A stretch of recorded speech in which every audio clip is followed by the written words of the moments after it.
engourdi dans le silence. Paris, figé par le froid. La grande ville est semblable à ces animaux que l'hiver plonge dans une rigidité cataleptique. 15 degrés au-dessous de zéro. Dans la nuit, les passants frileux se hâtent. Et puis, il y a les autres.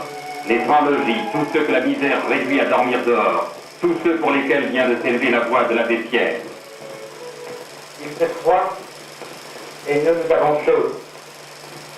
Mais pendant ce temps, toutes les nuits, il y a des hommes et des femmes, des petits-enfants, qui en plein Paris, nous les voyons toutes les nuits, sont étendus dans la neige sur le trottoir. On se demande pendant passe devant qu'ils sont des hommes ou des choses. Pour les chiens qui crèvent dehors, il y a une fourrière. Est-ce que pour nos frères et nos sœurs, il n'y aura rien? Les asiles sont pleins, nous a-t-on dit. Un brave homme d'argent à qui on disait « Mais vous ne pouvez pas les conduire quelque part », nous répondait « S'ils ne sont pas morts, nous n'avons pas de consigne. Ils étaient morts, on appellerait la morgue. Mais pour les vivants, il n'y a pas de place. Alors, il faut que nous fassions quelque chose, tout de suite. Il faudra pour plus tard faire de grandes maisons belles, bonnes pour les accueillir. Mais cette semaine, aujourd'hui, tout de suite, il faut qu'on fasse des abris. Il ne faut plus qu'ils couchent dehors. Aidez-nous pour qu'on puisse mettre des tentes, des hangars, de la paille, leur donner une soupe chaude. Il n'est pas possible que nos frères vivent et meurent comme cela. Sinon, véritablement, nous sommes pires que des sauvages. Aidez-nous.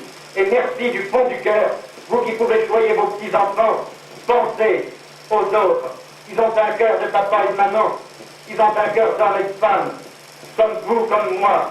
C'est pas possible que nous dormions tranquilles pendant qu'ils meurent dehors. Pendant qu'ils meurent dehors, comme cette femme expulsée de son logis et trouvée morte sur le pavé de Paris. Monsieur l'abbé, vous avez raison de vous révolter contre l'indifférence, de vous pencher sur le sort de ces malheureux sans vous préoccuper, à l'inverse de certaines âmes dites charitables, des motifs qui peuvent les avoir amenés là. Vous avez raison de voir dans ces épaves des êtres humains, des frères, comme vous dites. L'appel de l'abbé Pierre a été entendu par les pouvoirs publics.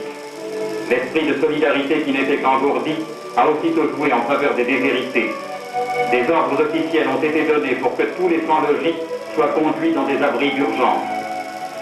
Des collectes de couverture se sont organisées spontanément dans Paris. Et certaines stations de métro ont été mises à la disposition de l'immense organisation charitable suscitée par l'abbé Pierre.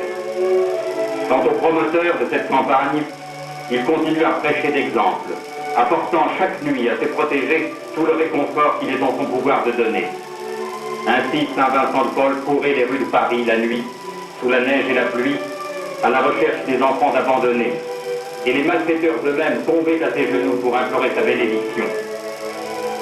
Mais 3 siècles après M. Vincent, il est à peine concevable que la France ait besoin d'apôtres comme l'abbé Pierre pour donner un asile aux miséreux et pour prêcher la croisade en faveur de tous ceux qui n'ont d'autre toit que le ciel.